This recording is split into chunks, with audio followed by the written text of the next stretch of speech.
좋습니다. 이재명 대표 행보가 요새 상당히 분주한데요. 네. 연휴에도 참 여러 메시지를 냈어요. 네, 눈에 그렇죠. 띄는 건 중국 딥시크 여파에 따른 메시지 같은데 인공지능 AI 관련한 예산을 추경에 포함하자. 그리고 정부 여당에 제안을 했고요. 추경을 정부가 받으면 나 이거 전국민 25만 원 민생지원금 포기하겠다. 이렇게도 얘기했어요. 실용주의 노선으로 전환 네. 그리고 뭐 우경화 그리고 뭐 국민들 지지층을 흡수기 위한 그와 같은 전략의 일환이다. 이런 노력으로 비춰집니다. 뭐 여당에서는 이 대표 발언에 대해서 뭐 악어의 눈물이다. 이게 진심이라면 여야정 협의체부터 참여하라. 이렇게 좀 날선 반응을 보이고 있긴 네. 하고요. 계속 이 대표가 실용주의 노선을 취하고 있는 게 결국에는 확장성 때문이고 그렇죠. 또 이제 국민을 좀 더 통합시키겠다 이런 취지로 보이는데 네. 당내 통합이 안 되고 있는 것 같아서 문제예요.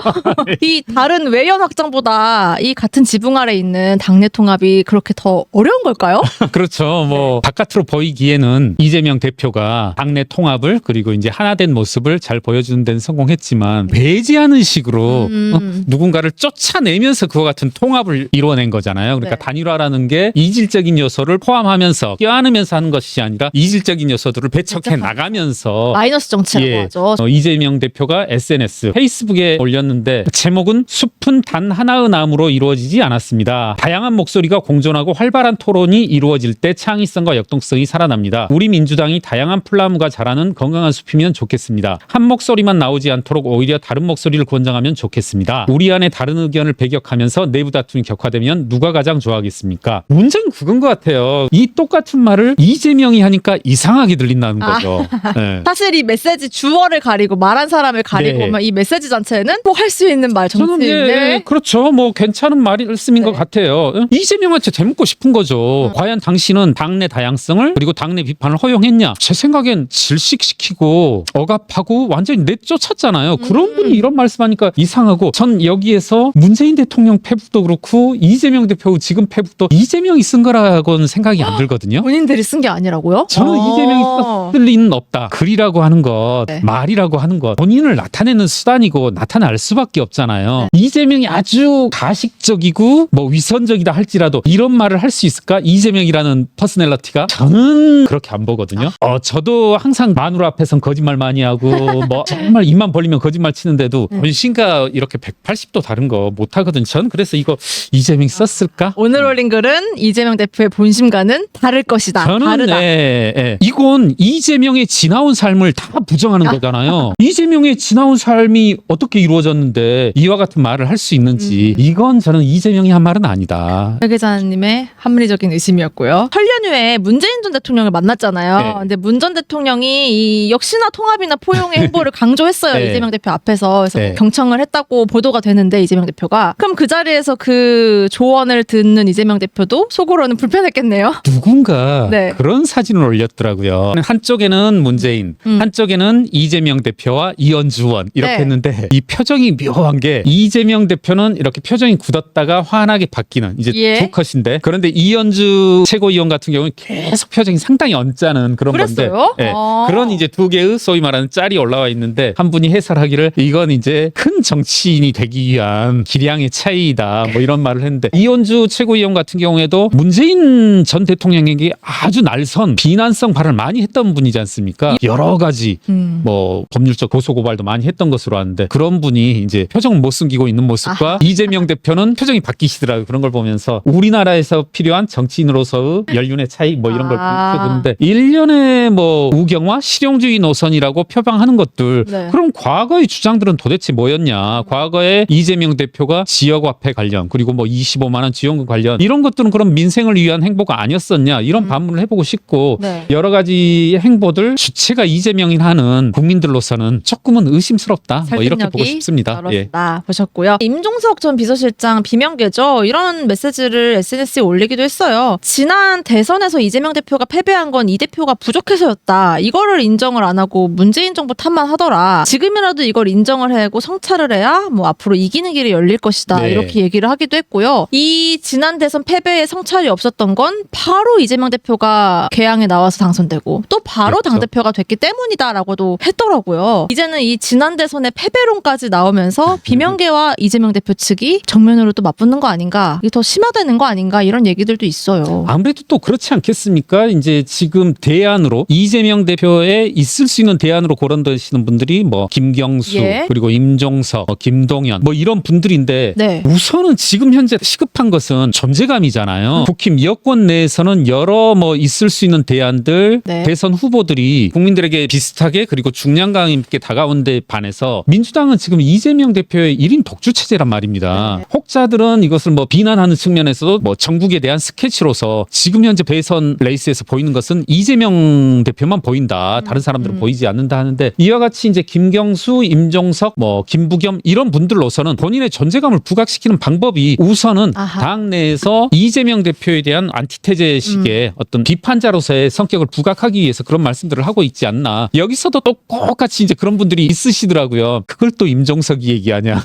아, 그 말 자체는 좋은데 문재인 정부에 대한 비판도 있어야 된다. 아. 네. 지난 대선 그리고 지난 1년의 문재인 정부 5년에 대한 평가에 있어서 방금 뭐 임종석 전 실장의 발언들이 그거 자체도 뭐 의미 있을 수 있습니다만은 문재인 정부 스스로도 자기 비판할 여지가 많이 있지 않냐, 뭐 이런 말씀들을 하더라고요. 이제 그 임종석 전 실장의 메시지를 보면은 문재인 정부는 거의 처음으로 임기 말까지 레임덕 없이 40%대 지지율을 유지하면서 네. 끝난 정부다, 이런 부연 설명까지 네. 달았기 때문에 이런 비판의 메시지가 네. 나오는 것 같네요. 문재인 정부 반성도 하라, 이런 얘기들이 일부에서 나오는 것 기왕이 같습니다. 말씀 나온 김에 분명히 그런 부분은 맞는 것 같아요. 어떤 부분이냐면 우리나라 역대 대통령 중에서 임기 내내 항상 40% 이상의 지지도를 보였잖아요. 네. 세월이 지나고 나서 지금 뭐 이제 퇴임이 이제 2년, 3년 가까이 되는 네. 시점에서는 모두 다 조금 그런 공감대가 있었던 것 같아요. 문재인 대통령이 임기 내내 지지율이 40% 이상이었다는 것은 어떻게 보면 중요하지도 않고 지금 국민들의 기억 속에 남아있지도 않고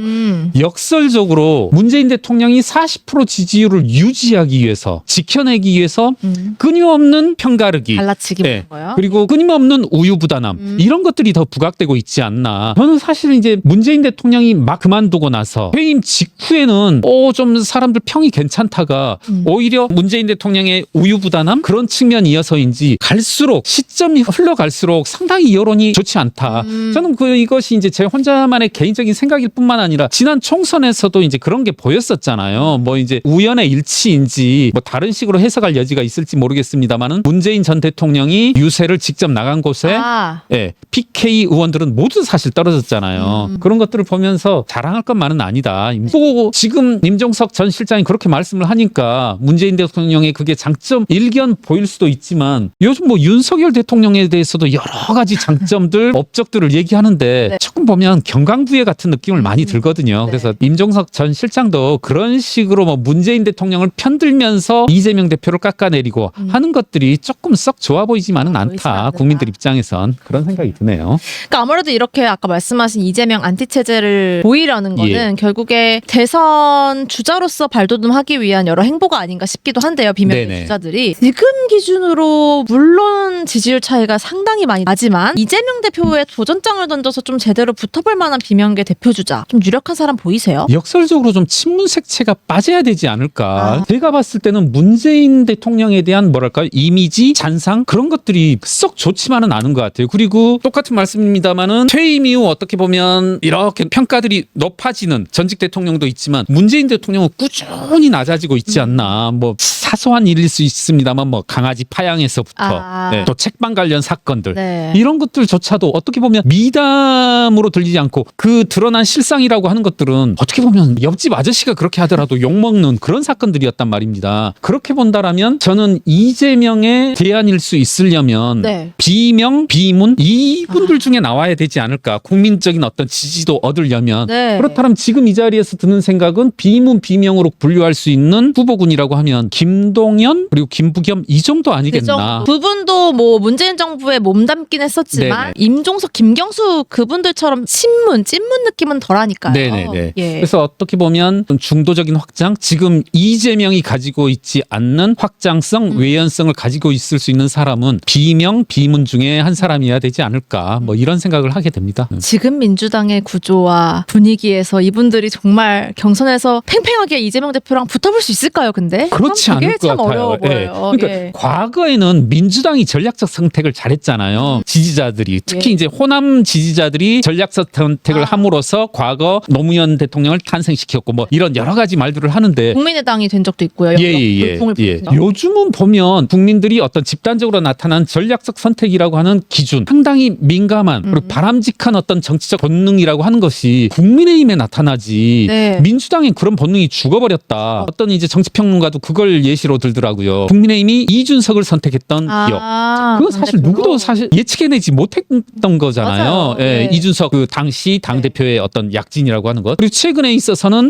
국민의힘 지지자들의 국민의힘 당원들의 한동훈 후보에 대한 선택. 네. 이런 것들이 이제 전략적 선택이었다라고 한다면 과연 그런 선택이어지 그런 정치적 본능이 민주당에 있냐 하면은 전 지극회의적이다. 그렇게 본다라면 예측을 해보라 하면 네. 정치라고 하는 것이 상황에 따라서 그리고 어떻게 바뀌느냐에 따라서 예측은 틀릴 수밖에 달라질 수밖에 없지만 민주당 후보가 과연 바뀔 수 있을까? 어떤 극단적 상황을 염두에 두지 않고서는 좀 힘들지 않을까. 지금 보면은 제가 아까 전략적 선택이라는 용어를 썼습니다만은 융통성이고 이재명 대표가 말한 다양성 뭐 네. 이런 것일 텐데 민주당 이 지지자들 그리고 민주당 현재 국회의원들이 전략적인 유연함, 전략적 판단을 할 능력, 포용력 이런 것들이 있냐 하면은 회의적이고 그렇게 본다라면 상황이 어찌 되든지 간에 저는 이재명 대표가 될 가능성이 갈 많다. 거다. 이 대세론이. 극단적 상황이라면 결국에는 이 사법시계를 말하는 것 같은데요. 사법시계이기도 하고 네. 이재명으로는 힘들다라는 객관적인 지표가 나오더라도 그렇더라도 저는 이재명을 시계에 놓진 않을 것이다. 아까 어떤 분께서 댓글 달았어요. 이제 이 사법적인 결정이 남아있기 때문에 뭐 이재명 대표로 쭉 갈 거다 이렇게 확답할 수는 없는 상황 아니냐 이런 질문도 해주셨는데요. 맞죠? 계속 같이 사법시계 돌아가고 있기 때문에 그것도 끝까지 봐야 되는 건 맞습니다. 그렇습니다. 네, 그러니까 네. 제 생각엔 법적 강제적으로 이분이 출마가 불가능한 상황이면 그때는 무조건 바뀌어야 어쩔 수 되겠죠. 없지만. 그럼 바뀌어야 되겠지만 그렇죠. 지금 흔히들 예상하듯이 2심 판결이 나온 이후 이재명이라면 우선 다른 조건 다 배제하고 네. 이것만으로 이재명 후보가 바뀔 수 있을까? 저는 불가능하다 봅니다. 예.